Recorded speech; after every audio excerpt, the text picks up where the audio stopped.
Shabbat, hermanos.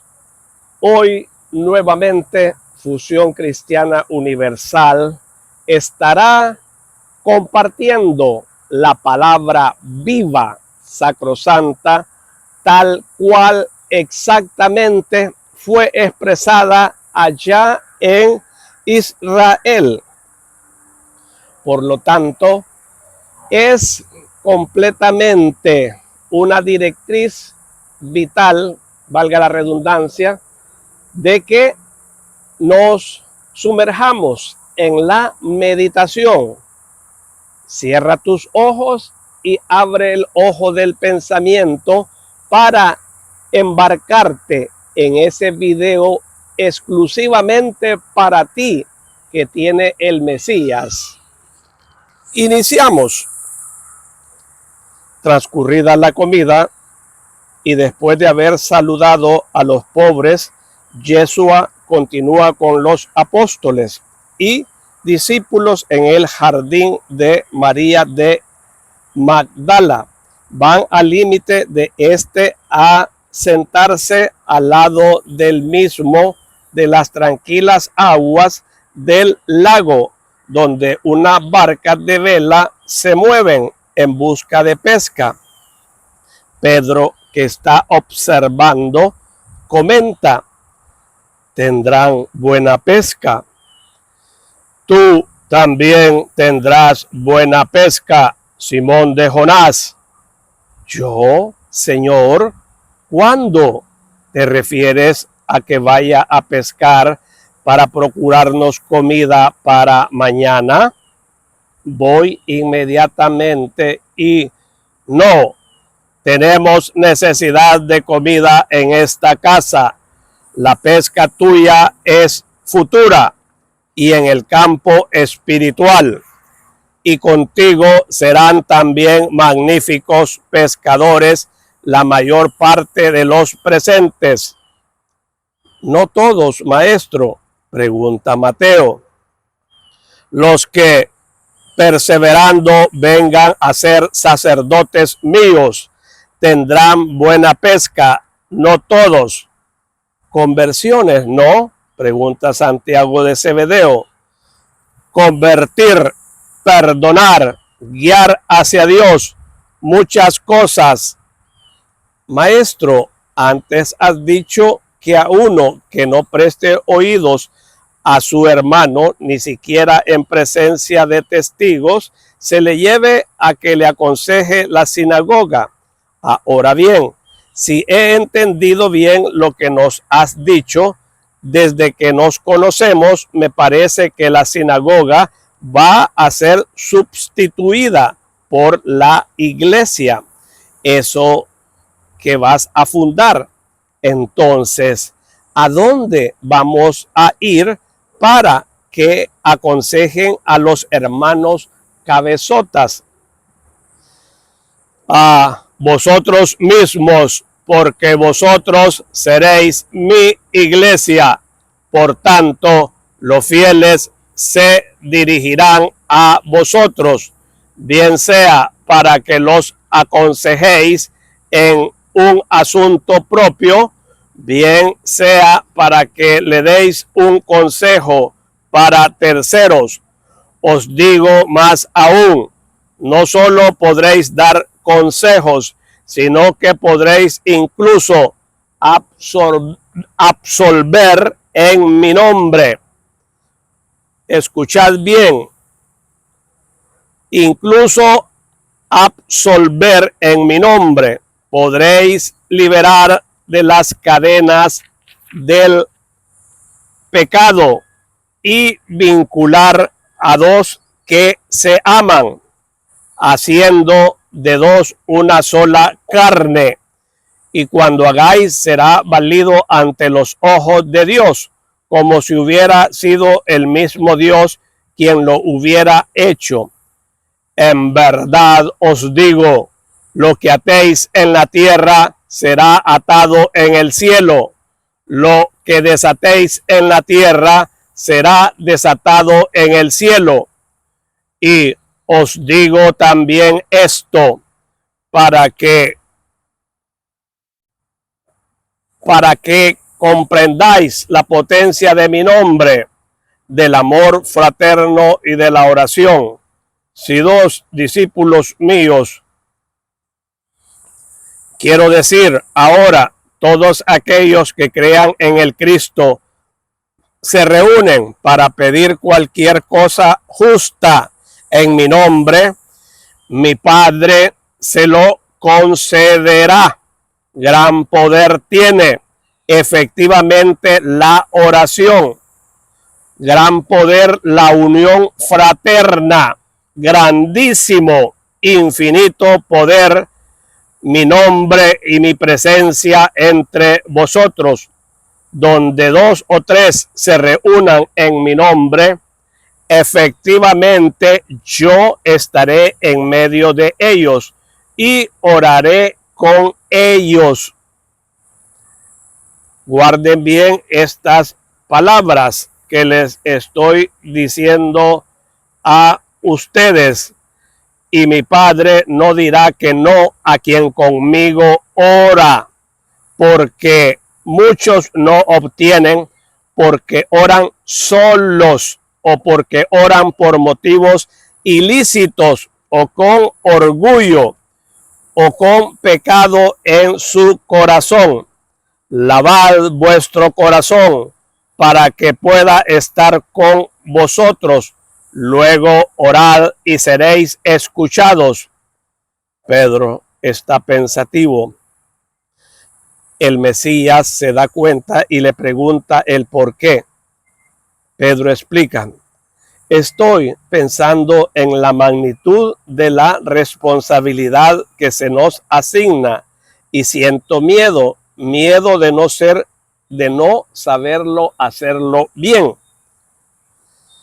Efectivamente, Simón de Jonás, o Santiago de Alfeo, o Felipe, y así los demás, no sabrían hacerlo bien. Pero el sacerdote Pedro, el sacerdote Santiago, el sacerdote Felipe o Tomás sabrán hacerlo bien, porque obrarán junto con la divina sabiduría. ¿Y cuántas veces deberemos perdonar a un hermano? ¿Cuántas si pecan contra los sacerdotes? ¿Cuántas si pecan contra Dios? Porque si sucede como ahora, sin duda pecarán contra nosotros. Visto que pecan contra ti tantísimas veces, dime si debo perdonar siempre o solo un determinado número de veces. Por ejemplo, 7 veces o más. No te digo 7, sino 70 veces 7, un número sin medida, porque el Padre también os perdonará a vosotros que debería ser perfecto muchas veces. Escuchad bien, un número grande de veces. Pues bien, debéis ser con los demás como el Padre es con vosotros, porque representáis a Dios en la tierra. Es más, oíd esta parábola que os voy a exponer y que servirá para todos. Y el maestro, que estaba rodeado solamente por los apóstoles en un pequeño kiosco de Boc, se dirige hacia los discípulos, que respetuosamente están en grupo en una plazoleta embellecida con un pilón lleno de agua cristalina. La sonrisa de Cristo es una señal de que va a hablar. Así que mientras él camina con su paso lento y largo, por lo cual, sin apresurarse, recorre mucho espacio en poco tiempo, los discípulos se llenan de alegría y cual niños reunidos en torno a alguien que los hace felices. Se cierran en círculo en una corona de rostros atentos. Yeshua se adosa a un alto árbol y empieza a hablar. Cuanto he dicho antes a la gente debe ser perfeccionado para vosotros que sois elegidos de entre la gente. El apóstol Simón de Jonás me ha dicho: ¿cuántas veces debo perdonar? ¿A quién? ¿Por qué? Le he respondido en privado. Ahora voy a repetir para todos mi respuesta en aquellos que es justo que sepáis ya desde ahora. Escuchad cuántas veces y cómo, porque se tiene que perdonar. Hay que perdonar como perdona Dios, el cual si uno peca 1000 veces, pero se arrepiente 1000 veces, perdona. Le basta ver en el culpable, no hay voluntad de pecar, no hay búsqueda de lo que hace pecar, sino que el pecado es solo fruto de una debilidad del hombre. En el caso de persistencia voluntaria, en el pecado no puede haber perdón por las culpas cometidas contra la ley. Mas vosotros perdonad el dolor que estas culpas os produzcan individualmente. Perdonad siempre a quien os haga un mal.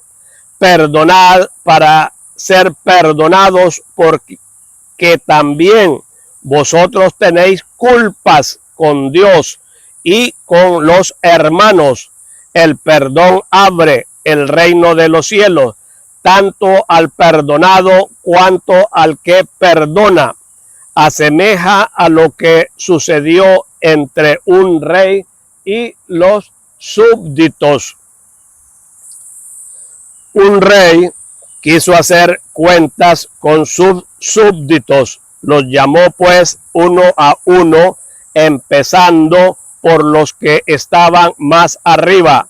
Vino uno que le debía 10,000 talentos, pero este súbdito no tenía con qué pagar el anticipo que el rey le había prestado para que se construyera la casa y adquiriese todo tipo de cosas que necesitara, porque verdaderamente no había administrado por muchos motivos más o menos justos solícitamente la suma que había recibido para estas cosas.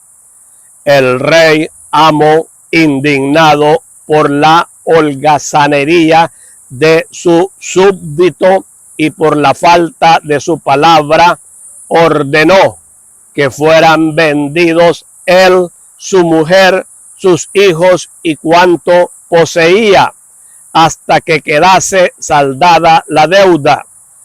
Pero el súbdito se echó a los pies del rey y, llorando y suplicando, le rogaba: déjame marcharme, ten un poco de paciencia y te devolveré todo lo que te debo, hasta el último denario.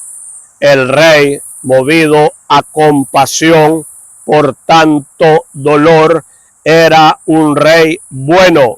No solo aceptó esto, sino que, habiendo sabido que entre las causas de la poca diligencia y de no pagar había también enfermedades, llegó incluso a condonarle la deuda. El súbdito se marchó contento, pero saliendo de allí encontró en el camino a otro súbdito, un pobre súbdito al que había prestado 100 denarios tomados de los 10,000 talentos que había recibido de el rey. Convencido de gozar del favor del rey, creyó todo lícito. Así que cogió al infeliz por el cuello y le dijo: devuélveme inmediatamente lo que me debes. Inútil fue que el hombre, llorando, se postrase a besarle los pies, gimiendo: ten piedad de mí, que estoy viviendo muchas desgracias. Ten un poco de paciencia todavía, y te devolveré todo hasta el último centavo. El súbdito inmisericorde llamó a los soldados e hizo que el infeliz fuera encarcelado para que se decidiera a pagar so pena de perder la libertad e incluso la vida. La cosa se vino a saber ampliamente entre los amigos del desdichado, los cuales, llenos de tristeza, fueron a referirlo al rey y amo. Este, conocido el hecho, ordenó que fuera conducido a su presencia. El servidor despiadado, mirándole severamente, dijo: siervo inicuo, te había ayudado para que te hicieras misericordioso, para que consiguieras incluso una riqueza. Luego te he ayudado condonándote la deuda por la que tanto implorabas que tuviera paciencia. Tú no has tenido piedad de un semejante tuyo, mientras que yo, que soy rey, había tenido mucha piedad de ti. ¿Por qué no has hecho lo que yo hice contigo? Y lo entregó indignado a los carceleros para que le retuvieran hasta que pagase todo, diciendo: de la misma forma que no tuvo piedad de uno que le debía muy poco, cuando yo, que soy rey, había tenido mucha piedad de él, de la misma forma no haya piedad en mí. Esto hará también mi Padre con vosotros, si sois despiadados con vuestros hermanos.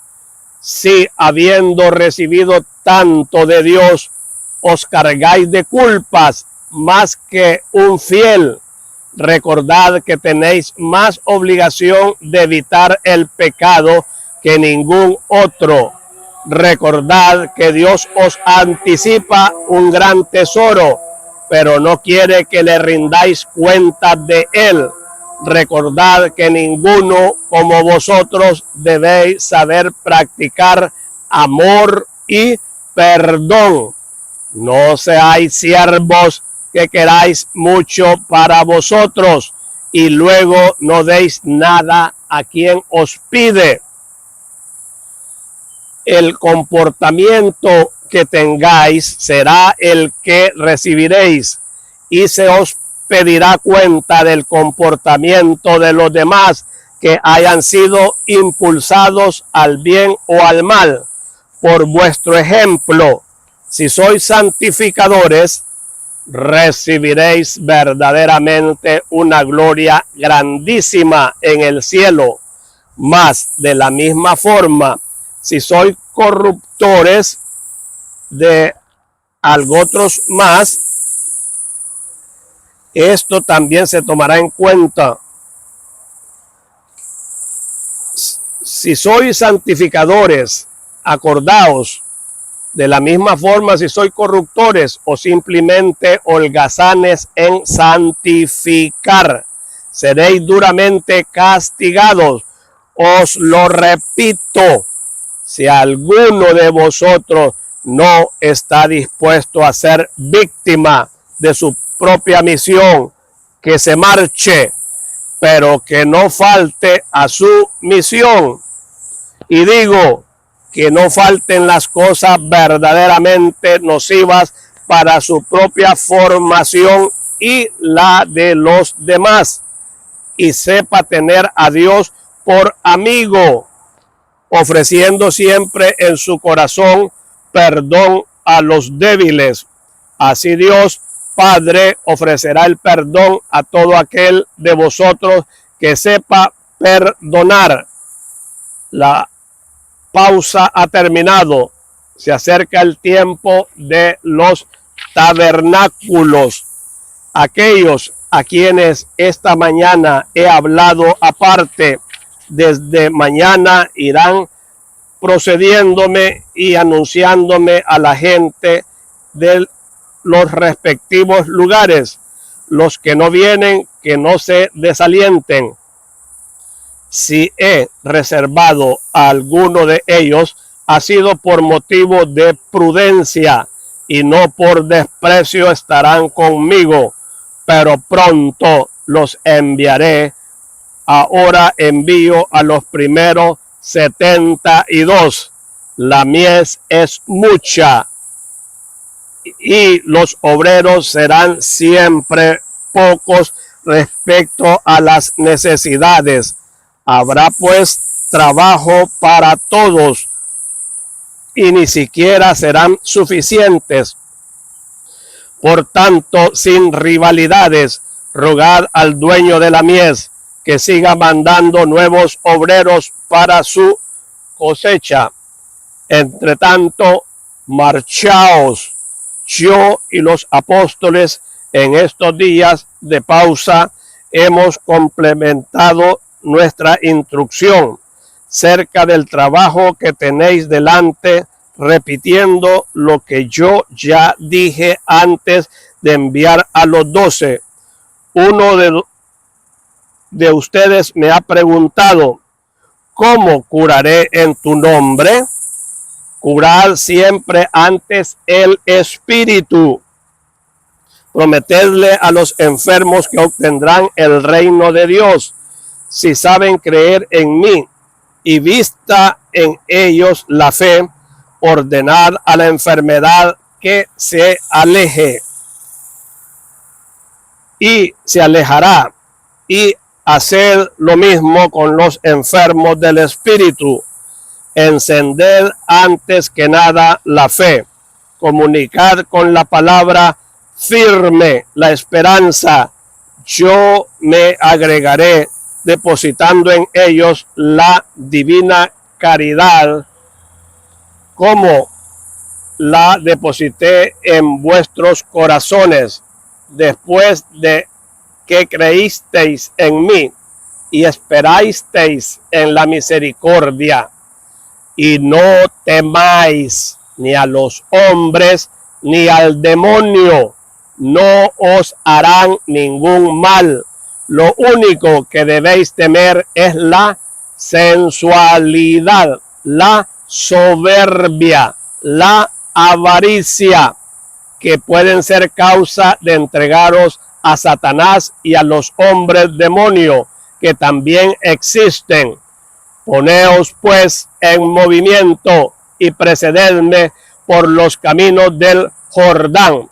Cuando lleguéis a Jerusalén, id al valle de Belén a reuniros con los pastores, y con ellos volved a mí, al lugar que sabéis. Celebraremos juntos la fiesta santa, para luego regresar más confirmados que nunca a nuestro ministerio. Idos con paz. Os bendigo en el santo nombre del Señor. Y a su nombre, gloria, y a su gloria, más gloria. Hermanos, qué belleza de mensaje el cual hoy nos estamos dando por más que bendecidos. ¿Por qué, hermanos?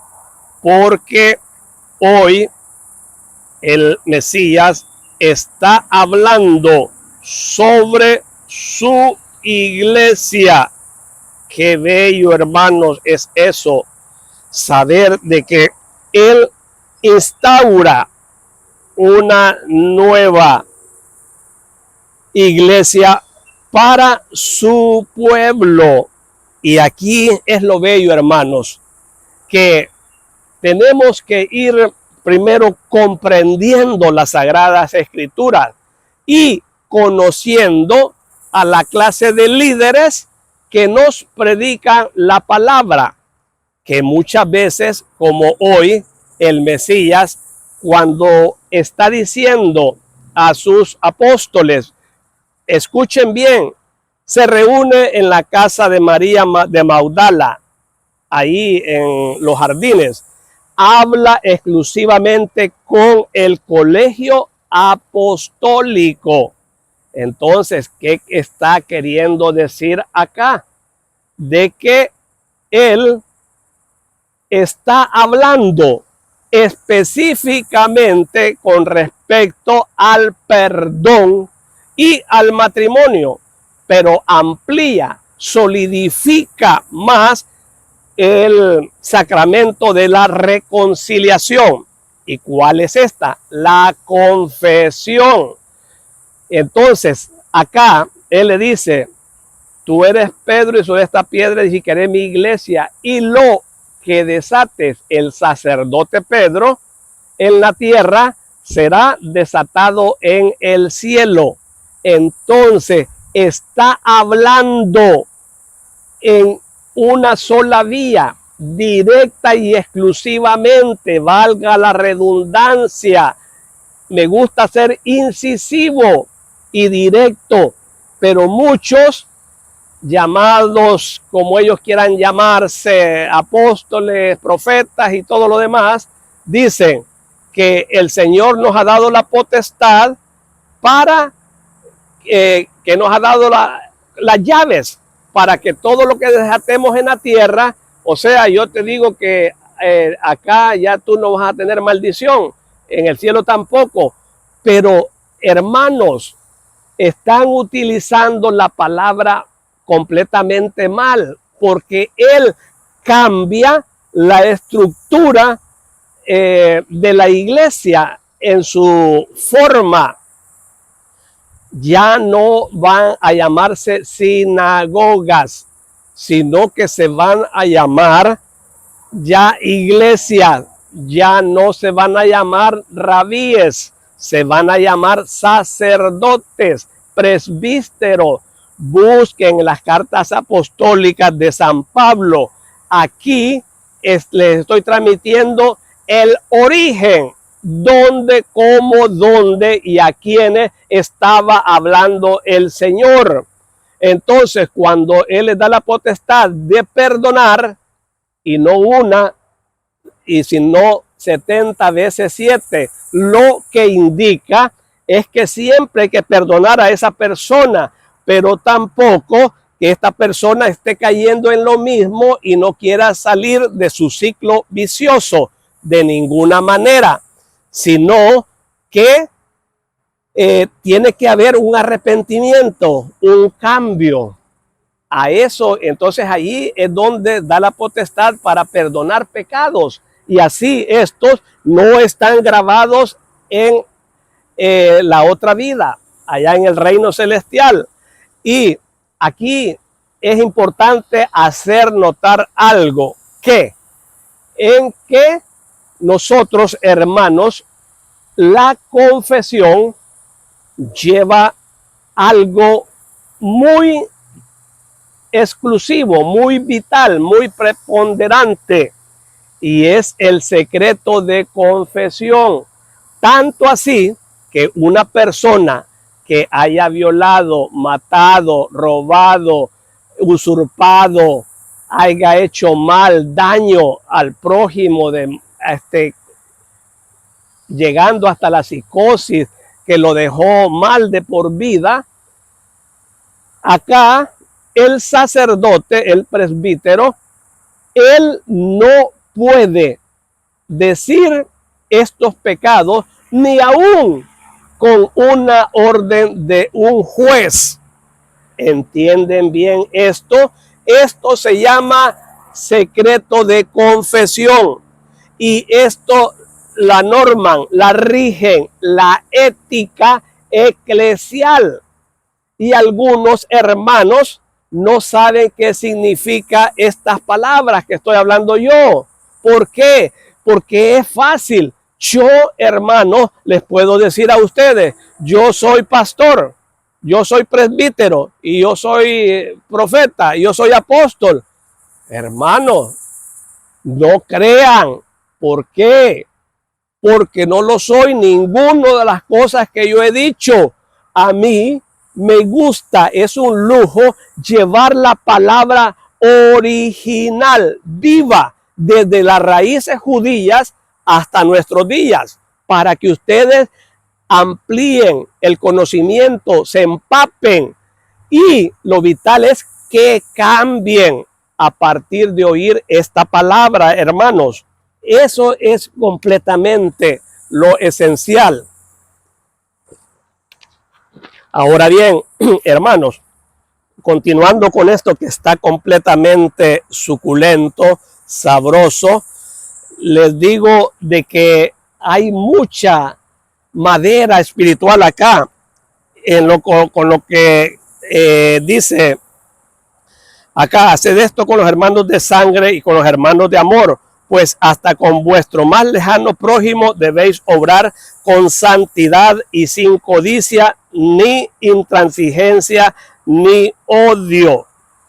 Esto es, hermanos, completamente bello acá, lo que nos está hablando el mismísimo Señor Yeshua de Nazaret. Acá, Él está transformando su iglesia, porque en el Antiguo Testamento, los del Sanedrín, esa clase eclesial, había corrompido la iglesia. ¿Y cómo la corrompen? Corrompiéndose ellos primero. ¿Cómo yo voy a hablarles a ustedes si estoy dando mal ejemplo específico, digamos, en algo negativo? No tendría palabras, o sea, no tendría pequeños destellos de sabiduría, no tendría don de lenguas, no tendría dones. ¿Por qué? Porque yo lo estoy haciendo para lucrarme, para buscar mis intereses personales. Y aquí está bien claro qué es lo que dice el Señor cuando ya está terminando acá. Dice: y no temáis a los hombres ni al demonio, no os que los hagan algún mal, no os harán ningún mal. Lo único que debéis temer es la sensualidad, la soberbia, la avaricia. Estas son las directrices vitales, preponderantes, que está diciendo al nuevo clero, a la nueva iglesia. Por lo tanto, está derribando el diezmo, porque el diezmo era para las sinagogas, para el templo de Jerusalén específicamente, porque no había en ninguna otra región que el templo o las sinagogas tuvieran alfolí. ¿Y qué son los alfolí? Son los graneros. Es por eso que en Malaquías 3, 7 al 12, traed el diezmo al alfolí para que haya alimento para mi pueblo, ahí para las viudas, huérfanos, desválidos, pobres y todo lo demás. No está diciendo traigan el 10% de su salario. No, no, no. Aquí vemos cómo trafican con la palabra, hermano, y muchos caen por este tipo de personas, como lo dice el Señor. Ay de ellos, porque con su ejemplo llevan al mal, o como también con su ejemplo pueden llevar al bien, dice su palabra. Vuelvan a escuchar este video porque está completamente fuera de serie y muy edificante, que nos transforma y nos cambia. Dice, si sois santificadores, recibiréis verdaderamente una gloria grandísima en el cielo. Mas de la misma forma, si sois corruptores o simplemente holgazanes en santificar, seréis duramente castigados. Os lo repito, si alguno de vosotros no está dispuesto a ser víctima de su propia misión, que se marche, pero que no falte a su misión. ¿Cuántas víctimas tenemos en los apóstoles, en los discípulos y en los santos, en el Antiguo y en el Nuevo Testamento? Y actualmente, hermanos, nosotros nos damos cuenta que en los países comunistas se están dando este tipo de problemática, que no dejan extender, coartan la libertad de expresión cristiana, religiosa. Y aquí, por eso es que muchos sacerdotes, muchos misioneros cristianos mueren en esos países, pero esa alma va al cielo, ya tienen visado a la patria celestial. Hermano, ubícate. Aquí estamos llevándote la palabra en su origen, en ese contexto tan amplio y tan grande, para que tú tengas una concepción a la enésima potencia espiritual y la compares y la cotejas. Es por eso es que nosotros tenemos que ser acuciosos en la bendita palabra sacrosanta, escudriñar las escrituras, no se dejen embaucar, y el pueblo perece por falta de conocimiento. No, hermanos, no todo tenemos que decir sí al sacerdote, al pastor, al rabí de la sinagoga. No, hermano. Y entonces, y nuestro conocimiento, y cuando nos estemos cara a cara con el Mesías, nuestro Salvador, y empiecen a decirnos: ¿por qué hiciste esto, por esto, por qué hiciste todo esto negativo? Es que me dijeron los sacerdotes, me dijo el pastor, me dijo el papa, me dijo el arzobispo, me dijo el rabí. Y que no tenés criterio propio, no te di 5 sentidos para ver el bien y el mal, no eres analítico o te dejas llevar por cualquier viento. El que ignorantemente peca, ignorantemente se va a condenar eternamente. Y a su nombre, gloria, y a su gloria, más gloria. Hermano, comparte esta palabra bendita y verás cómo Dios te recompensa al 1000 por 1. Gloria a Dios.